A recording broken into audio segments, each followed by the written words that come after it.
Now you might have noticed when I was holding them up that the Kobo is displaying the book I'm currently reading and that the Kindle is displaying an ad. I hate the fact that Kindles display ads. Hi Slayers and welcome back to my channel. My name is Eileen and in today's video we're going to be doing my favorite thing, which is putting two e-readers against each other. In today's bracket we have the Kindle Basic and we also have the Kobo Clara Black and White.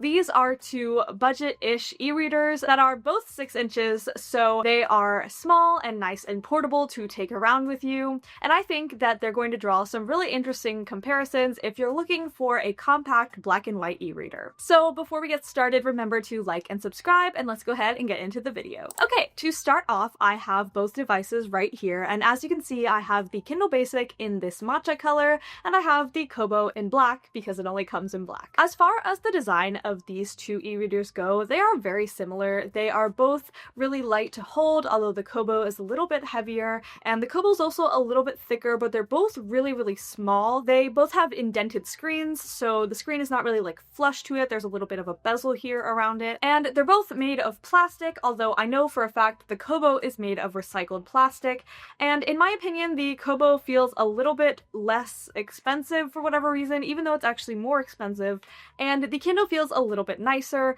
but they both feel pretty plasticky, to be honest, so there's not a huge difference there. Both of them have power buttons, but the Kobo's is on the back of the device, which I much prefer to the Kindle's, which is on the bottom of the device, and whenever it's on the bottom, it has this really annoying thing. Whenever I'm reading, it will turn itself off if I rest it against my stomach, if I'm like laying down, and it happens to me all the time, and it's actually the most annoying pet peeve I have about reading on a Kindle device. So if you're reading on the Kindle, I highly recommend getting a case for it. Actually, I recommend getting a case for either of them because both of them seem to be pretty prone to scratches, although I'm not a great test to that because I am kind of insane in the way I treat my devices and they're pretty bound to get scratched up, so. And then another similarity they have is they both have USB-C charging ports, which is great and really up to date with the times right now, and I personally have USB-C everything, so I find this awesome. The last thing I'll mention about the overall design is that the Kobo Clara Black and White is actually waterproof, whereas the Kindle Basic is not, so make sure to not throw it into the bath or anything, because I've totally never done that to a device. Now you might have noticed when I was holding them up that the Kobo is displaying the book I'm currently reading and that the Kindle is displaying an ad. I hate the fact that Kindles display ads. It drives me nuts. Why do I need ads on my e-reading devices? You don't. So, fun fact, if you want to remove these ads, you need to pay $20 or you can beg customer support and sometimes they'll take it off for you. But generally, you need to pay $20 at minimum to get no ads on the device. Which is a great segue into pricing. So the Kindle Basic comes in at $109 on the Amazon website and it's the cheapest Kindle model that you can buy new. It is the basic Kindle, there are no bells and whistles, and if you want to have no ads, you need to add $20 on top of that, so it actually comes out to be $129. Sometimes it goes on sale, and when it does go on sale, I think it's a really good deal, but as it stands, it is currently $109 or $129 without ads. Now, the Kobo Clara Black and White comes in at $139, so it is definitely more expensive, but it already comes without ads, and it also has a couple other features that we'll get into later. Really, the Kobo Clara Black and White is really a little bit more spec'd up than the Basic is and a little bit comparable to the Kindle Paperwhite, but it is in the small factor size, so that's why I'm comparing it to the Basic today. So we'll go over the actual value at the end of the video, but just know that the Kobo Clara Black and White is more expensive than the Kindle Basic. In terms of battery life, the Kindle Basic says that it has 6 weeks of battery life, and in my experience, I've had really no issues with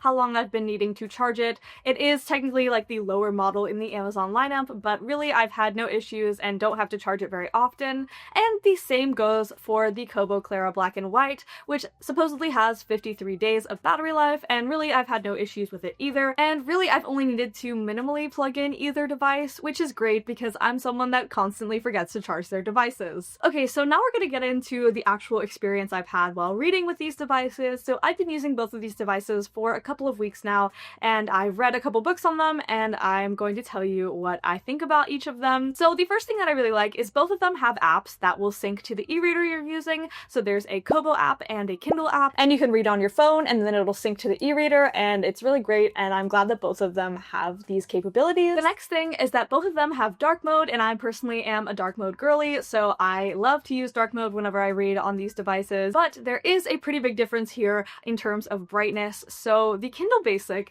actually does not have a warm light feature, and it's not something that's a huge deal breaker, but it is kind of annoying because, like, why are you spending $100 to have a device that doesn't even have a warm light feature when most of the time people read their Kindles to go to bed? I know personally I do because I like to read before bed, and it's just a little bit annoying that I don't have the option to make it warm light because I'm going to sleep and it's bad for your eyes. So it is kind of an annoying feature, but I'm not saying that it's a total deal breaker because you can just turn the brightness down all the way and it mostly helps in that case. And I have been okay with reading with the Kindle Basic at night. It's just something that I wish was better on it, and unfortunately there has to be a price difference between the basic and the Paperwhite on Amazon side, so I understand why there is no light. It's just a really annoying feature. But on the Kobo, there of course is a warm light feature and some brightness settings, and one of my favorite things about all Kobos in general is on the side you can swipe for the brightness controls, which is so helpful whenever I'm reading because I'm someone that loves to just like get into the flow of reading and I don't want to think about all these menu settings when I'm reading.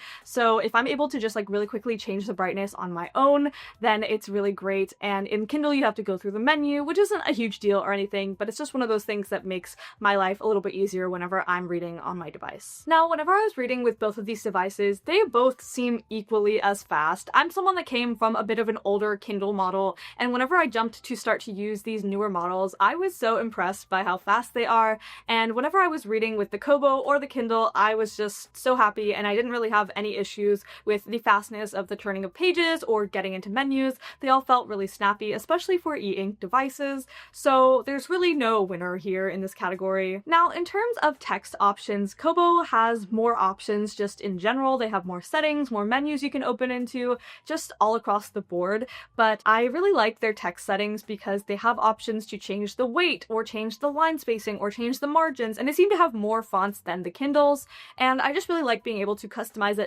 exactly how I like it. Now, that being said, I really don't have a problem with Kindle fonts or the way it comes basically set up. Both of them have the open dyslexic font, which is great, and both of them seem pretty good. I personally like the Kindle screen just a little bit more. I feel like it's a little bit more crispy and nice to look at, but that being said, they technically have the same 300 pixels per inch screen on both of the devices, and whenever I was reading with one, I was not like, oh my god, I wish I was reading with the other device. Like, I was pretty much able to get into the books and for it to look good every time. Now, in terms of seeing your progress in your ebooks, both of them have great systems to do it. Personally, I like Kobo's a little bit better because it has this nice progress bar and you have the option of seeing two different progress metrics on the top and the bottom of the Kobo, but the Kindle also does it great, and I like that you can see the percentage of the book and the chapters. Now, something I did notice is whenever you buy a Kobo ebook natively, it actually shows you the page numbers for the Kobo native book instead of like a regular book, which is kind of interesting, and I don't know if that's my favorite feature ever. It's nice to see like how many taps it will take me, I guess, but it's not like actually consistent with the real life book in the physical world, and sometimes I like that, especially if I also own the physical book. I don't know if there's a setting to change that, but there might be, so if there is, I will put a comment down below that says that you can change that. I also like that both of them you can turn off the progress completely. I personally like to dive into a book blind and just like not know where I am in the book. I don't know, it kind of makes it fun. I like to see how many pages I read towards like the end of the book, and then I'll be like, oh yeah, I'm so smart because I read all these pages. Maybe that's just a personal preference, but with both of them you can turn off the progress completely. But one thing that the Kindle has that the Kobo does not is a clock while you're reading, and this is something I definitely miss whenever I'm reading because I'm someone that gets really trapped into my books, and if I don't have a clock to tell me like, hey, you've been reading for like 2 hours, you need to get up, I probably won't. So having the clock built in while you can read is really nice. Of course, Kobo has a clock, you just have to tap the menu to get out of what you're reading. Kindle definitely wins for that, but also at the same time, sometimes I ignore that clock anyways. So really what I learned is I actually have to set a timer while I'm reading so I don't sit there and forget to pee or forget to drink water or forget to like have any actual function. So the other features that the Kindle and the Kobo share is that you can both look up a word or translate a word, you can highlight and you can search the books, and you can search your own annotations, which is really great and some of my favorite features of having an e-reader in general. Okay, now a really big question whenever you're considering getting a new e-reader or switching e-readers is what ecosystem do you want to be in? So Kindle of course has a giant library of books and a huge company that backs it, Amazon, and it really has this giant ecosystem that will always have something for you to read and will always want you to buy more books. Personally, I don't love Amazon as a company, and I think some of the things they do with their e-readers in particular are pretty annoying. One of my least favorite things about the Amazon ecosystem is the fact that you can't download your books after you have bought them. You can only read them through Kindle devices or through Kindle apps, so you can never switch your books to another e-reader if you ever want to switch an e-reader ever in your life. So that's like one of the biggest cons for Amazon in general for me. But that being said, they have a huge library of stuff and they have Kindle Unlimited, which supports indie authors, which is really great. And that retails for about $12 a month. And also they own Audible, which has a ton of audiobooks, and that retails for about $15 a month. And you know, that is kind of a lot of money to spend on book subscriptions, but there are also worse things you could spend your money on. So also something about Kindles is that they're all integrated with Goodreads, which is really cool. But personally, I don't use Goodreads anymore. I use Storygraph because I think it's a little bit more fun and a little bit better, but occasionally I will go on Goodreads to read some unhinged reviews, so that's pretty cool. Now, I really like Kobo's ecosystem as well. They have this thing called Kobo Plus, which is very similar to Kindle Unlimited, where you can get a bunch of free ebooks through a subscription. And so I really like this, and it's only $8 a month to have the book subscription and $10 a month to have books and audiobooks, which I think is a really good deal. And they also support indie authors, which is really great. And I also just like Kobo a little bit more in terms of having your books, because whenever you buy a book from Kobo site, you can remove the DRM and then transfer it to any other device. So I often will buy my books through Kobo and then transfer it and read them on Kindle sometimes. I like that they're giving you the freedom to do stuff with things that you own, you know? And something else that I really like about Kobo is that they're always encouraging you to read books through your libraries. So actually Overdrive is built into the Kobo, and instead of having to use your phone to find books and download them and transfer them through Libby, you can actually just use your Kobo straight from the device and use Overdrive to rent books. Which personally, I found some pretty great popular books through doing that, and I've had a great time so far just being able to really instantly be able to read something. But either way, both ecosystems have their pros and cons, so it's really just which one you want to be more engrossed in and which one you are already maybe settled in. That being said, if you are looking to switch over, I don't want you to be too scared, because you could always have two different e-readers, or you could always use two different e-reading apps.